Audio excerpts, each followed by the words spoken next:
12월에 들어와서 예수 그리스도의 탄생에 대해 제가 연속적으로 3번을 설교했습니다. 오늘은 4번째 설교입니다. 그동안 3번 설교한 제목은 한 가지 계획, 2가지 계시, 3가지 예물,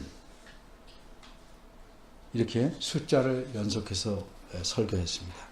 오늘은 드디어 이 연속적인 설교의 마지막으로 4가지 사실이라는 제목으로 설교하려고 합니다. 오늘 본문은 성경에 기록된 모든 진리의 말씀 중에서 가장 근본적이고 중요한 진리 중 하나를 말씀하고 있습니다. 그것은 성육신이라는 진리입니다. 따라서 오늘 우리가 본문에서는 다음 4가지에 대한 사실을 살펴보려고 합니다. 첫째는 말씀의 정체에 대해서, 둘째 말씀의 변화에 대해서, 셋째 말씀의 거함에 대해서, 넷째 말씀의 영광에 대해서, 이렇게 4가지로 살펴보려고 합니다. 첫째입니다. 말씀의 정체에 대하여. 오늘 본문은 말씀이 육신이 되어 라는 문장으로 시작합니다. 여기서 말하는 말씀이 무엇인지 그 정체에 대해서 먼저 생각해 봐야 합니다. 원어대로 말하자면 오늘 본문 14절은 그리고 그 말씀이 육신이 되었다입니다. 이 표현에서 우리가 알 수 있는 것은 여기서 말씀이라는 것은 우리가 말하는 이런 언어 같은 그런 말씀은 아니라는 사실입니다. 말씀을 가리켜서 그 말씀이라고 했으니 이것은 이미 앞에서 언급한 말씀을 가리킵니다. 그럼 오늘 본문 이전에 요한복음 어디서 이 말씀에 대해서 언급하였을까? 바로 요한복음 1장 1절입니다. 따라서 이 구절을 살펴보아야 말씀의 정체에 대해서 알 수 있을 것입니다. 1절을 보겠습니다. 태초에 말씀이 계시니라. 이 문장의 뜻이 무엇일까? 성경의 가르침을 정확하고 분명하게 알기 위해서는 원어의 표현대로 이해해야 합니다. 자, 여러분은 모를 수 있으니까 제가 그렇게 설명을 해야 합니다. 원어를 보면 계시니라는 말은 그저 현재만 말하는 게 아닙니다. 이 말은 이미 전부터 계셨고 지금도 계시다 하는 의미입니다. 따라서 태초에 말씀이 계시니라는 말은 태초 이전에도 그 말씀이 이미 계셨고 태초 때에도 여전히 계셨다 하는 의미입니다. 모든 만물은 물론이고 시간과 공간이 창조된 처음 때를 태초라고 합니다. 그러니까 그 이전은 그럼 뭐라고 말할까? 그것은 영원이라고 표현하는 것입니다. 그러니까 태초에 계신 말씀은 태초 이전부터, 즉 영원 전부터 계신 분이었습니다. 태초에 지음을 받은 피조물이 아닙니다. 그러니까 이 말씀은 하나님이십니다. 영원 전부터 계신 하나님이십니다. 그래서 요한복음의 기록자는 아주 분명하게 오해의 여지가 없이 아주 또렷하게 1절 끝부분에서 이렇게 선언합니다. 이 말씀은 곧 하나님이시니라.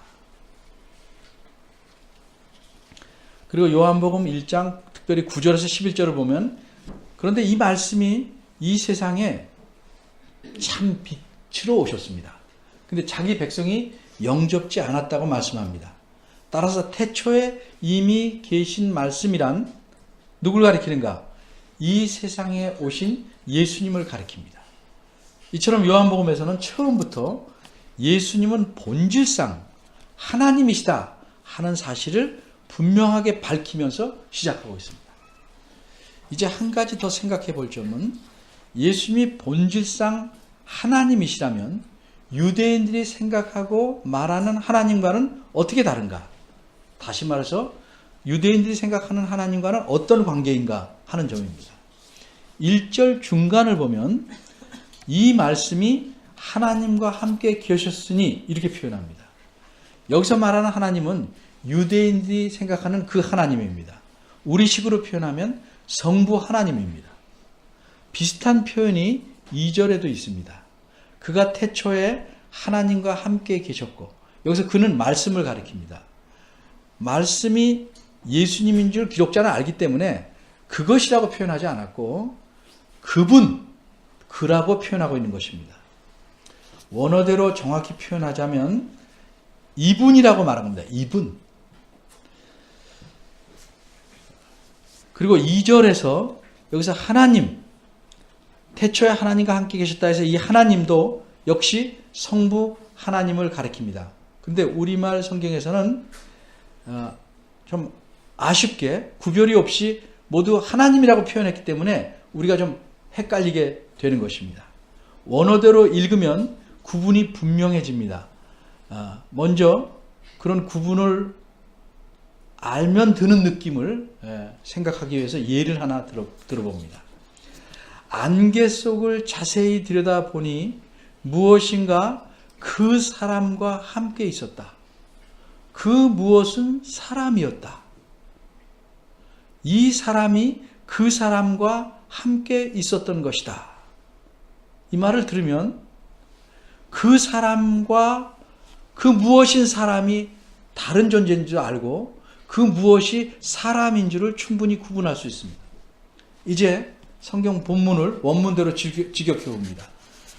요한복음 1장 1절과 2절입니다.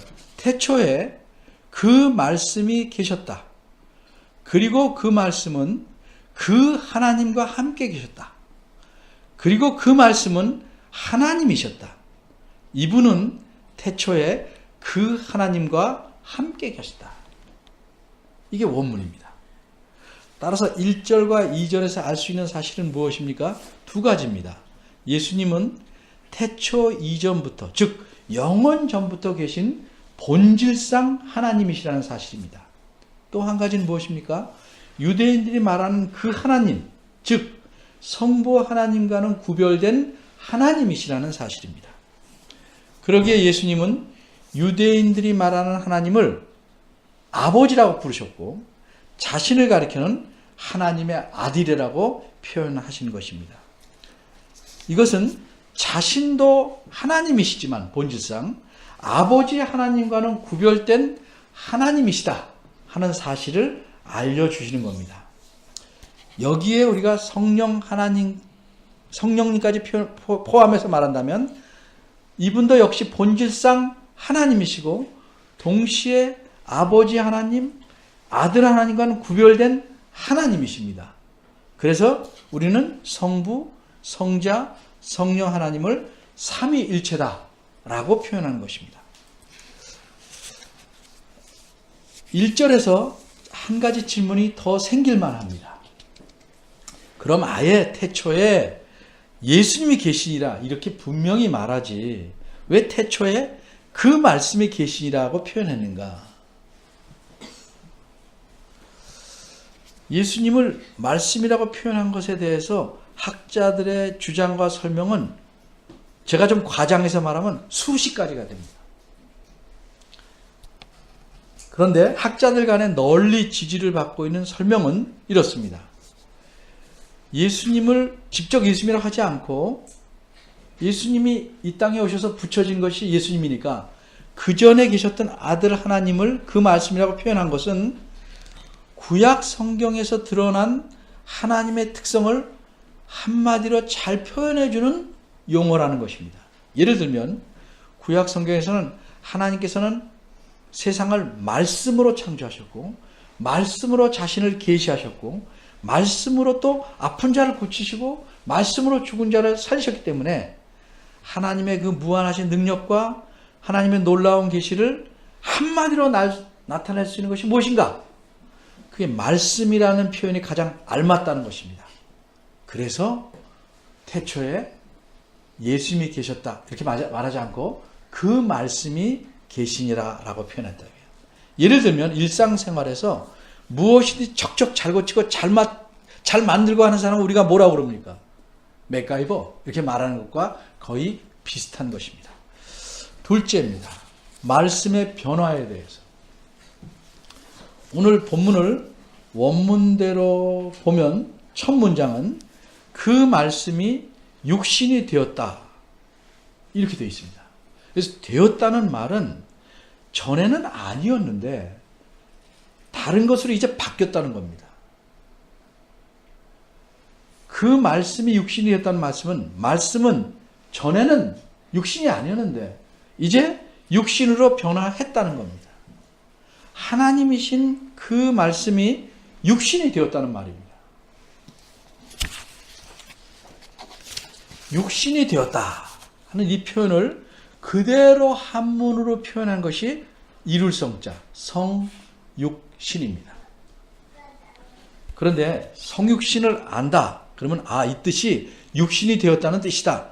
요것만 안다고 해서 성육신이 가진 의미를 다 이해했다고 생각하시면 안 됩니다. 좀 더 깊이 생각해 봐야 합니다.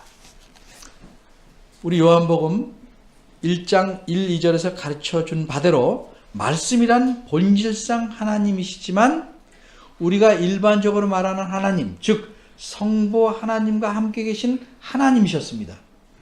따라서 이 말씀은 본질상 하나님이시지만 구분해서 말하자면 아들 하나님인 성자 하나님이십니다. 따라서 말씀이 육신이 되었다는 표현은 성자 하나님께서 사람이 되셨다. 그리고 이렇게 사람이 되신 분이 우리가 알고 있는 예수님이다 라는 뜻입니다. 여기까지 이해하시면 성육신이라는 말을 올바로 이해하신 겁니다. 그런데 우린 이렇게 설명을 들어도 아는데 이렇게 이해하고 우리가 믿고 있는 이 뜻을 전체 교회가 처음부터 분명하게 이해하지는 못했습니다. 요한복음을 기록한 이 사도는 분명히 그 뜻을 알고 이해했기 때문에 이렇게 기록했습니다. 그런데 이 요한복음을 처음 읽는 사람들, 즉 교회들은 이 말씀을 전체적으로 올바르게 이해하는데 얼마나 걸린지 아십니까? 적어도 400년이 걸렸습니다. 이것은 마치 우리가 누구나 지금은 지구가 둥글다고 알고 있습니다. 근데 지구가 네모나다, 평평하다라고 알고 있는 데서 둥글다고 하는 사실을 받아들이기까지는 얼마나 오랜 세월이 걸렸습니까? 그것과 비슷합니다. 말씀이 육신이 되었다. 이 표현에서 이 말씀이 하나님이시고 이 말씀은 성자 하나님이시다는 사실을 이해하는 것, 요거까지는 그렇게 어렵지 않았습니다. 왜냐하면 요한복음 1장, 2장, 3절을 읽고 그대로 받아들이면 되기 때문입니다. 그런데 교회가 정말 성육신에서 이해하기 힘들었던 점은 무엇이었는가? 이런 것입니다. 하나님은 신이신데 어떻게 신이 사람이 될 수 있을까? 이게 어려운 겁니다. 그래서 이런 주장들이 나왔습니다. 하나님은 신이므로 사람이 될 수 없다. 다만 사람처럼 보이게 나타난 것뿐이다. 조심해야 됩니다.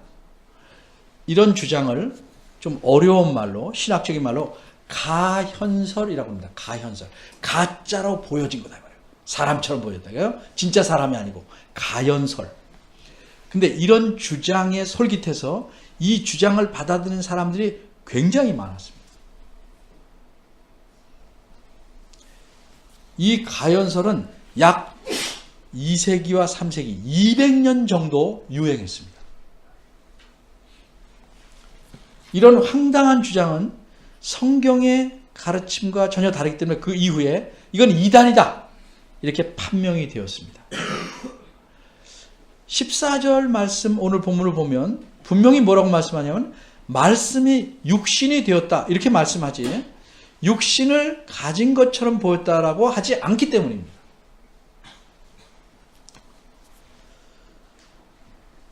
자, 여러분이 지금 제가 말씀드리는 성육신이라는 게 무슨 뜻인지 아시겠습니까? 육신이 되었다는 것이지 육신처럼 보이는 것이 되었다는 뜻이 아니란 말입니다. 그런데 이 가현설, 육신처럼 보이게 나타났다는 이 가연설이 잘못된 것으로 판명이 되었다고 해서 성육신에 대해서 교회가 모두 다 바르게 또 이해한 것은 아닙니다. 그 다음에 또 다른 주장들이 생겨나게 됩니다. 예를 들면 이런 것입니다. 하나님께서 사람이 되었다고 하면 분명할 텐데 왜 사람이 되었다고 하지 않고 육신이 되었다고 했을까?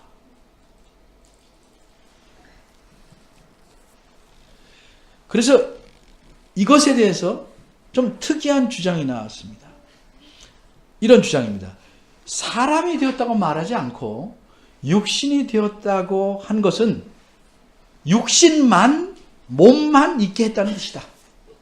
즉 하나님께서는 사람의 몸만 빌리신 것이다. 그러니까 예수님은 사람의 정신이나 영혼은 갖고 계시지 않고 몸만 갖고 계셨다. 이런 주장도 역시 성경의 가르침과 전혀 다른 잘못된 이단이다. 이렇게 드러났습니다. 지금 두 가지 잘못된 거 알았습니다. 육신처럼 보이는 것으로 나타났다. 잘못된 겁니다. 육신만 있고 사람의 영혼과 정신은 없다. 잘못된 겁니다. 그러면 육신이 되었다는 말을 진짜 사람이 아니고 몸만 빌렸다는 뜻으로 이해하는 것이 잘못된 것이다. 이걸 알기 위해서 좀 어린이로 해서 예를 하나 듭니다. 어떤 아이가 엄마한테 야단을 아주 심하게 맞고 나서 다른 아이에게 말하던 중에 이렇게 말했어요. 우리 엄마는 호랑이야. 이렇게 말했어요.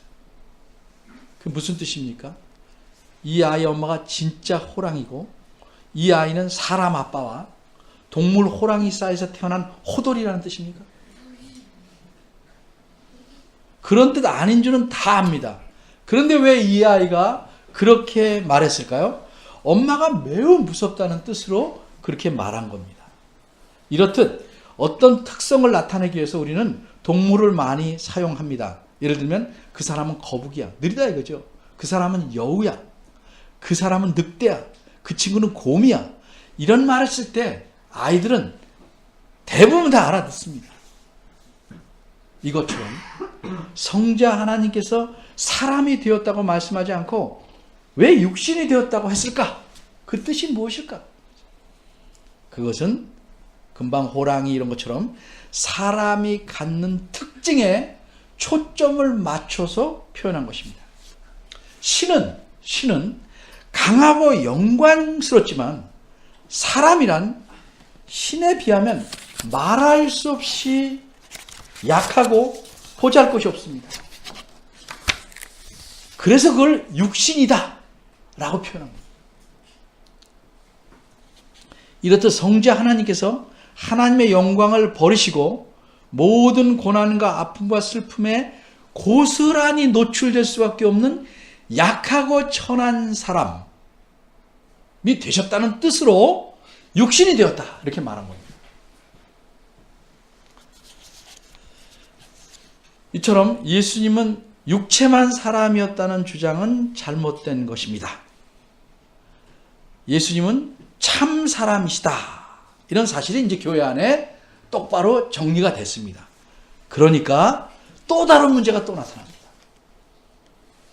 그만큼 예수님의 성육신에 대해서는 교회 역사에서 굉장히 문제가 많았습니다. 지금은 다 정리됐지만 우리가 알아야 돼요. 왜? 오늘날에도 그런 비슷한 얘기를 듣고서 속아 넘어가는 사람이 많기 때문에 그렇습니다. 어떤 문제냐? 신과 사람이 어떻게 하나의 인격체를 이루고 있느냐 하는 겁니다. 신이면 신이고 사람이면 사람이지 어떻게 신과 사람이 예수님을 이루고 있는 것이냐 하는 것이죠. 바꿔 말해서 예수님 안에서 신성과 인성이 어떻게 어울려 있느냐 하는 것입니다. 이 문제에 대해서 해결하기 위해서 이런 견해들이 있었습니다. 하나는 이런 견해입니다. 예수님 안에는 신성과 인성이 있는데 둘이 물과 기름처럼 섞일 수 없으므로 예수님 안에는 두 개의 인격체가 있었다. 잘못된 겁니다. 또 다른 견해는 예수님의 인격체는 하나지만 신성과 인성은 막 섞여서 한 인격체를 이룬 것이다. 그걸 막 짬뽕이 됐다는 거예요. 또 다른 게 아니라 이건 잘못된 겁니다. 예수님은 한 인격체지만 신성과 인성을 갖고 있기 때문에 둘이 따로 있기도 먹고 섞기도 뭐하니까 신성을 나타낼 때는 신성을, 인간으로 나타내는 인간으로 이렇게 왔다 갔다 바뀌면서 가면을 쓰고 한 것처럼 그렇게 나타내고, 어떤 때는 인간 본성이 신성에서 사로잡히기도 했다. 이런 결론이 나타납니다. 이거 다 잘못된 겁니다.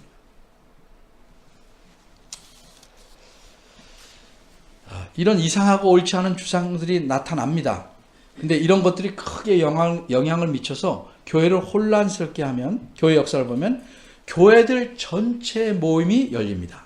그래서 이런 가르침이 과연 성경적으로 정당한가를 성경학자들이 모여서 토론하고 연구하고 회의합니다. 오랫동안. 마침내 그런 주장이 어떤지에 대해서 성경적으로 결론을 내립니다. 이렇게 교회 전체의 회의를 통해서 예수님에 대한 잘못된 주장들을 정리하고 바른 가르침을 세우는데 그래서 몇백 년이 걸리게 된 겁니다. 그 결과 5세기 이후로는, 몇백 년이 걸려서 5세기 이후로는 우리가 지금 바르게 알고 있는 것 같이 말씀이 육신이 되었다는 진리에 대해서 분명한 이해가 정립이 되었습니다. 물론 어떤 사람 안 믿는 사람도 있지만 교회 전체적으로는 잘 이루어졌습니다. 5세기 이후로 이렇게 잘 정리된 성경적인 가르침, 우리가 지금 알고 있는 성육신에 대한 가르침은 그럼 어떤 것이냐? 이제 정리하겠습니다. 정리하면 이렇습니다. 성육신한 예수님은 우리처럼 참 사람이시지만 동시에 참 하나님이시다. 다시 말하자면 예수님은 100% 하나님이시고 100% 신이시다. 100% 사람이시고 100% 신이시다. 그러나 합해서 200%의 인격을 가지신 것이 아니라 역시 100%의 인격체이시다. 다시 말하면 예수님은 한 인격체를 가지셨고 그 안에는 신성과 인성이 섞이지 않고 동시에 함께 존재하신다. 참 이게 신비로운 가르침입니다. 근데 이것이 교회가 여태까지 해결해 놓은 성경의 가르침입니다. 이것은 하나님께서 삼위일체 하나님이시라는 것만큼 신비로운 것입니다. 이게 예수님의 성육신의 신비입니다. 그런데 신비롭다는 것은 논리 정연하게 설명할 수 없어서 신비롭다고 하는 게 아니고, 논리는 정연하지만 우리가 모든 것을 샅샅이 파악할 수 없다 하는 뜻에서 그렇게 말하는 겁니다. 자, 예를 들어 볼까요? 생명을 왜 신비롭다고 그래요? 생명이 있으면 살고 없으면 죽는 거 알아요. 중요한 게 알아요. 그 분명히 있어야 살아 있어요. 근데 살아있는 사람의 몸 안에 어느 곳에 있을까, 생명이? 알 수 있어요? 피가 다 빠지면 생명이 사라져요. 그렇죠? 호흡이 멈춰도 사라져요. 그렇게는 알지만 그 생명이 어디에 있을까? 알 수 없어요. 우리 안에 있는 건 분명한데. 지구가 태양을 중심으로 1년에 한 번 돌지요. 그것도 지구의 축이 23.5도인가? 저희가 배울 땐 그랬어요. 그렇게 기울인 채로 돕니다. 이런 사실을 다 압니다. 돌아요. 돌아. 자전도 하고 공전도 해요. 근데 이런 지구에서, 이렇게 도는 지구에서 사람이 매우 높은 건물도 짓고 삽니다. 거기 살아도 어지럼증도 느끼지 않고 삽니다. 신비하지 않습니까? 아주 깊은 바닷속에는 유황 성분이 가득한 곳인데 300도가 넘는 곳에서 아주 연약한 새우 같은 생물들이 삽니다. 어떻게 살까요? 근데 살아요. 그런 게 신비입니다. 우리가 살고 있는 이 우주에는 신비한 것들 투성입니다. 그런데 이런 자연에 대해서는 설명이 안 돼도 잘 믿고 살아갑니다. 그런데 예수님에 대한 신비에 대해서는 논리 정연하게 설명해도 신비하다는 이유로 믿지 않으려고 한다면 그건 믿을 마음이 없는 거죠. 공평하지 않은 거죠. 공정하지 않은 거죠.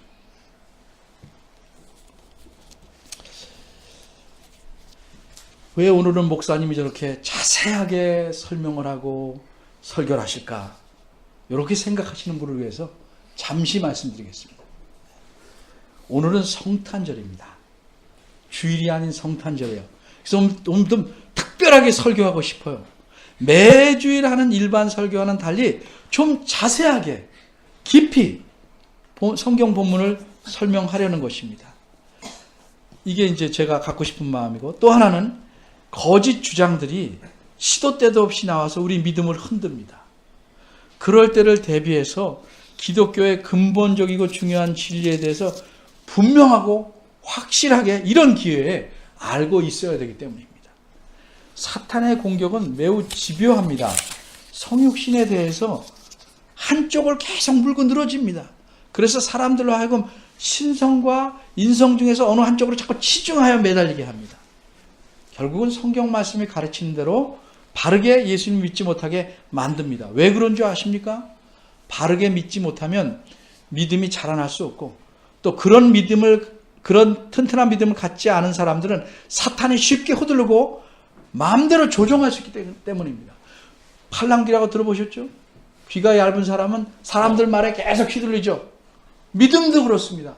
확실히 모르면 이 사람이 말한 대 쫓아가고 저 사람 말 쫓아가고 계속 헷갈리고 본인도 정신이 없어요. 그러면 하나님의 자녀로서 성숙하기 힘듭니다. 왜 설교 길게 하고 자세히 하는지 아셨죠? 그래서 이제 세 번째, 말씀의 거함에 대해서. 말씀이 육신이 되어라는 표현 다음에는 우리 가운데 거하심에 라는 표현이 나옵니다. 이게 무슨 뜻입니까? 우리 말대로 이해하면 우리 가운데 사셨다 하는 뜻입니다.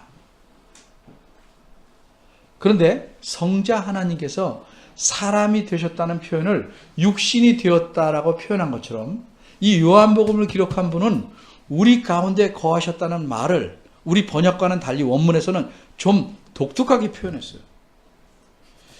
아쉽게도 우리말에서는 이런 원문의 표현이 잘 드러나지 않았습니다. 영어 성경에는 좀 그런 대로 드러났어요. 그리고 원문에서는 무엇이라고 표현했는가? 이렇게 표현했습니다. 우리 가운데 장막을 치셨다. 거하셨다가 아니고 우리 가운데 장막을 치셨다. 이렇게 표현했습니다. 물론 크게 생각하면 장막을 치셨다는 것은 무슨 뜻이에요? 사셨다는 뜻입니다. 그런데 말에서는요, 어감하고 의미가 중요합니다. 충분히 알만한 아이가 어른에게 밥 먹어요. 그러면 어른이 어떻게 느낍니까? 쟤는 말버릇이 없구만. 내용은 똑같아도. 근데 진지 잡수세요 하면 또 느낌이 다르잖아요. 밥 먹어요와 진지 잡수요는 예의의 문제이기도 하지만 때로는 이게 존댓말을 사용하지 않으면 듣는 사람의 기분이 상할 수도 있는 겁니다. 또 다른 예를 하나 더 들면 크게 웃는다 이렇게 말할 수 있지만 입이 귀에 걸렸다 이렇게 말하면 그 표현의 차이가 큰 겁니다. 크게 웃는다 하면 어떤 느낌을 줄 수 있습니까? 소리를 크게 내서 웃는 것임을 알 수 있어요. 그런데 그렇게 웃는 거는 좋아서 웃을 수도 있지만 어이가 없어서 웃을 수도 있고 고소해서 웃을 수도 있고 다양하게 웃을 수 있는 거예요. 때로는 입장이 곤란해져서 그냥 크게 웃을 수도 있어요. 그런데 입이 귀에 걸렸다는 말을 들으면 어쩔 줄 모를 만큼 너무 좋아한다는 사실을 그림처럼 잘 그려내줍니다. 그 대신 다른 부정적인 느낌이 없습니다. 그러니까 표현이라는 것은 그 어감, 의미가 무엇을 쓰느냐에 따라서 상당히 달라집니다. 장막을 치셨다. 이것은 구약 성경에서 따온 표현입니다. 간단히 설명하면 이스라엘 백성들이 가족마다 장막을 치고 광야에서 살았는데 하나님도 그들 가운데서 함께 살려고 자기 장막을 치셨다는 데서 나온 겁니다. 왜 하나님께서 이스라엘 백성 가운데서 장막을 치셨는가? 이건 무엇을 의미하는가? 출애굽기 25장 8절에 보면 이렇게 말씀합니다. 풀어서 설명하면 내가 그들 중에 거하기 위하여 성소, 즉 성소로 쓰일 장막을 만들어서 세우라. 이스라엘 사람들이 장막을, 천막을 쳐서 세우니까 나도 너희들과 함께 산다는 표시로 나도 천막을 짓고 살겠다, 이런 뜻입니다. 그럼 왜 하나님께서 이스라엘 백성과 함께 사시려고 하셨는가? 간단히 한다고 그랬으니까 그들과 언약을 맺으셨기 때문입니다. 출애굽기 24장에서 언약을 맺으시고 자기 백성으로 삼으시고 하나님 자신이 그들의 하나님이 되셨기 때문에 그들과 함께 사시는 겁니다. 그런데 하나님께서는 실제로 이렇게 세운 장막 속에 들어와 사시지는 않았습니다. 이 장막 속으로 출퇴근하시지도 않았습니다. 그저 장막은 하나님께서 자기 백성과 함께 사신다는 상징적 의미를 갖는 것뿐입니다. 그래서 그 이후에 이스라엘 백성이 광야에서 살기를 마치고 가나안 땅에 살게 되니까 하나님께서는 장막 대신에 무엇을 짓게 하셨어요? 성전을 짓도록 허락하셨어요. 그러니까 이게 성전은 근본적으로 장막, 성막과 같은 것입니다. 규모는 커지고 건물로서 고정됐지만 성막의 기능과 요소를 그대로 유지하고 있었습니다. 정리하면 성막과 성전은 하나님께서 너희들의 하나님으로 내가 너희와 자기 백성과 함께 하신다는 상징이었습니다. 그렇게 상징으로만 나타내는 것이 실제로 일어났습니다. 하나님이 함께 하시는 상징이 직접 하나님께서 이 땅에 오심으로써, 그래서 자기 백성과 함께 사심으로써 이루어진 겁니다. 다시 말해서 하나님께서 자기 백성과 함께 사시려고 성육신 하신 겁니다. 그분이 누구신가? 예수님이십니다. 그래서 마태복음 1장 23절에서는 구약 성경의 말씀을 인용해서 예수님의 탄생에 대해서 이렇게 말씀한 겁니다. 그 이름은 임마누엘이 하리라. 무슨 뜻이에요? 그 당시 사람들 잘 알 수 없기 때문에, 알 수 없는 말이기 때문에 풀어줍니다. 이를 번역한 즉 하나님이 우리와 함께 함이라. 이렇게 예수님께서 이 세상에 오심으로써 구약시대 내내 하나님이 자기 백성과 함께 하신다는 상징으로 보여준 것을 실제로 이루신 겁니다. 그것을 나타내려고 우리 가운데 장막을 치셨다, 이렇게 표현한 겁니다. 단순히 살았다가 아닙니다. 넷째, 말씀의 영광에 대해서. 오늘 본문에는요, 동사가 3개 나옵니다. 하나는 말씀이 육신이 되었다 해서 되었다. 다른 하나는 그 말씀이 우리 가운데 거하셨다 해서 거하셨다. 장막을 치셨다. 마지막 것은 우리가 그의 영광을 보았다 해서 보았다. 제자들이 처음부터 예수님이 성육하신 하나님, 즉 하나님이신데 사람이 되신 분이라는 사실을 알지 못했습니다. 사람을 제대로 알려면 어떻게 하면 될까요? 함께 살아보면 됩니다. 예수님의 12제자는 예수님과 더불어 거의 3년간을 그림자처럼 따라다니면서 살았습니다. 그 결과 예수님에 대해서 무엇을 알았습니다? 뭘 알았습니까? 오늘 보면, 하반절을 보면 우리가 한마디로 그의 영광을 보았다, 이렇게 말합니다. 예수의 영광을 보았습니다. 한마디로. 예수님의 영광, 이게 뭘까? 외모가 준수해서 영광스럽게 보인 것인가? 아닙니다. 사람도요, 귀족 출신 좋은 가문에서 좋은 교육을 받고 좋은 것을 먹은 사람들은요, 착 보면 귀티가 나.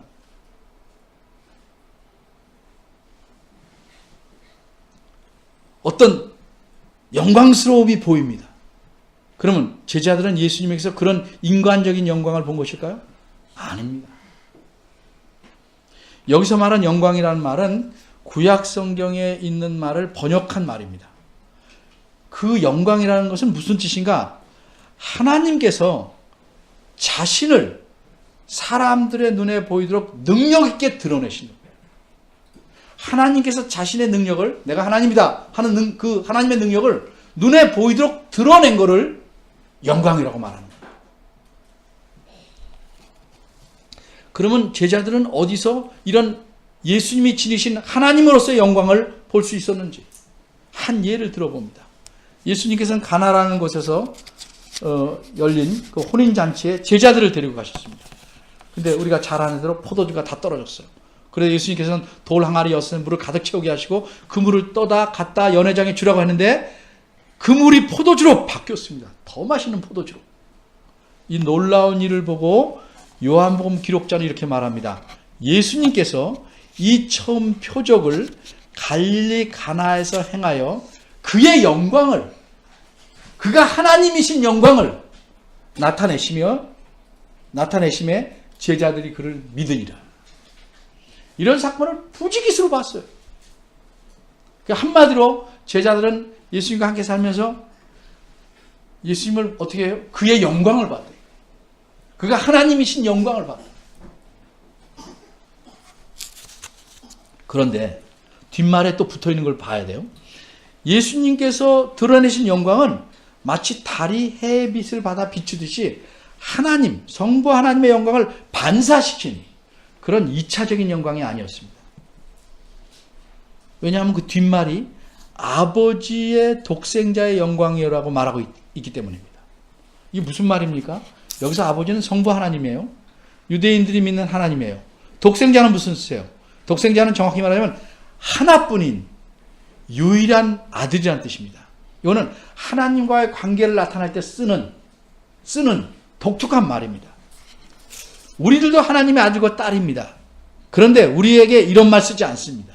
하나뿐인 유일한 아들 이렇게 안 씁니다. 이건 숫자로 하나를 겨우 말하는 게 아니고 독특한 관계. 다르게 말하면 하나님과 같은 본질을 가진 분이라는 뜻으로 쓴 겁니다. 그러니까 예수님은 본질상 하나님이신, 하지만 아버지 하나님과 구별된 아들이신 하나님이라는 뜻으로 독생자로 쓴 겁니다.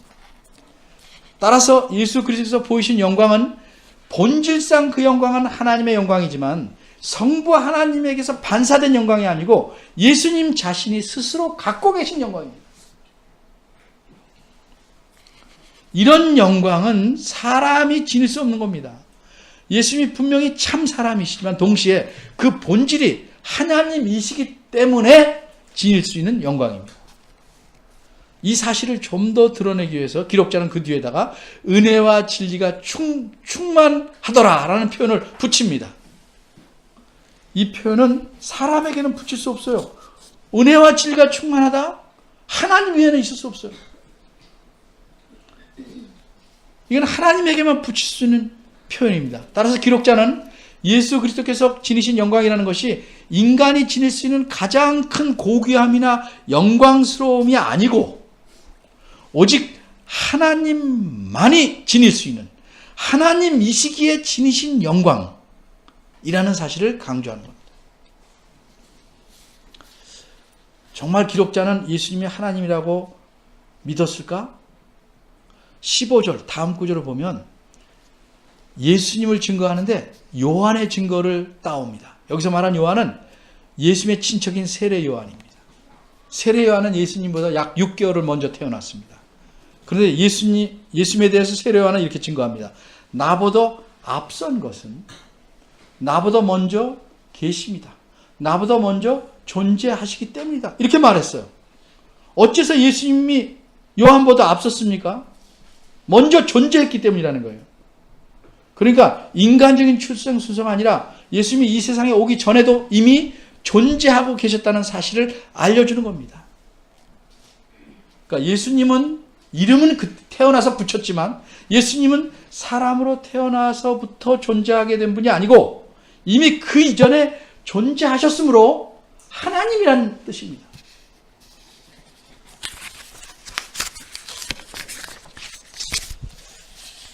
오늘 본문의 가르침을 정리합니다. 태초 이전부터 계시고 태초에 만물을 지으신 아들 하나님께서 참 사람이 되셔서 이 세상에 오셨습니다.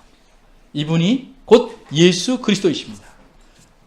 이렇게 예수 그리스도께서 세상에 오신 것은 자기 백성과 함께 살기 위함이셨습니다.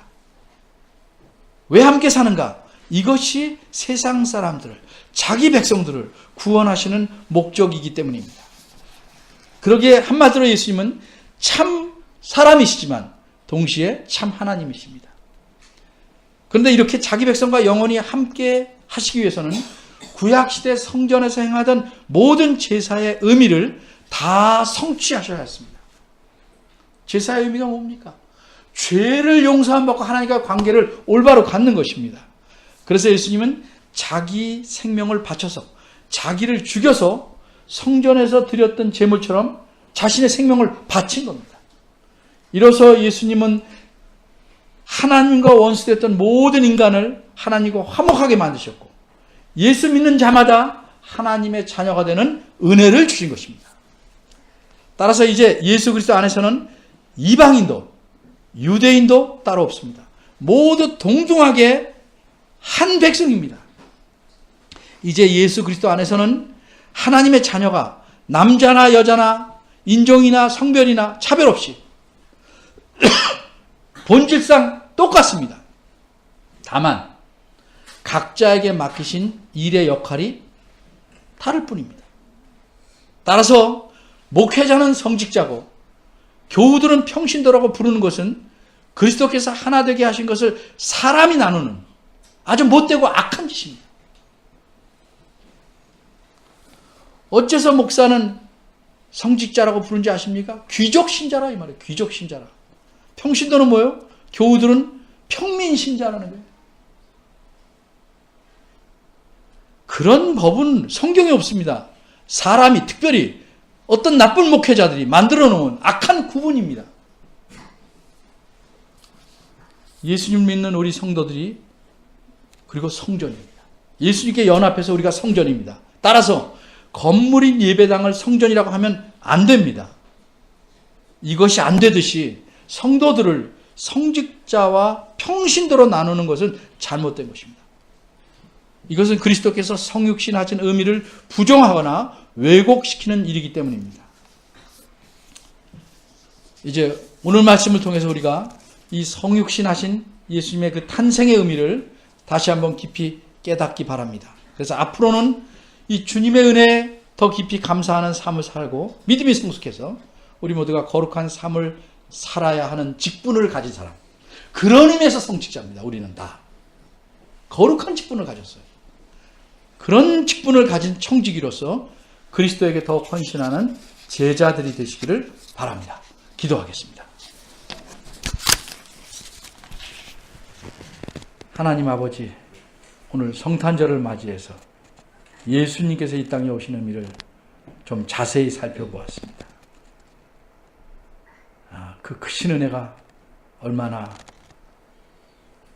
무한하고 광활하고 깊고 넓은지를 잘 깨닫게 하시고, 이것으로 만족하고 늘 주님을 왕으로 섬기며 살아가는 신실한 하나님의 자녀, 또 충성된 하나님의 백성이 되도록 은혜 주시기를 바랍니다. 예수님.